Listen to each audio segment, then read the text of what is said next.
Ya, agar keberlangsungan pemilihan kepala daerah serentak pada tanggal 27 November berjalan lancar, aman, dan damai, dilakukan zikir dan doa bersama oleh ribuan jemaah Thariqah Naksabandia.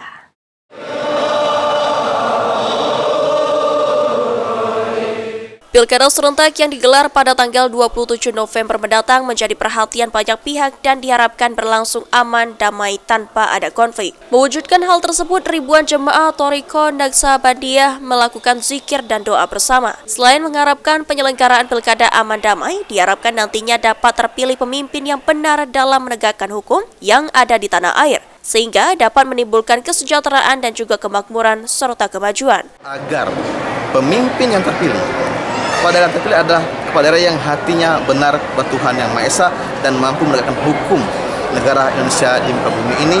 Artinya apa? Dengan tegaknya hukum negara Indonesia akan tercapailah kemajuan, kesejahteraan, kemakmuran, dan keadilan di tanah seluruh Indonesia ini. Sehingga diharapkan kepada seluruh masyarakat Indonesia untuk memilih pemimpin dengan penuh keyakinan dan sesuai dengan hati nurani. Firman Hidayat, PAL TV.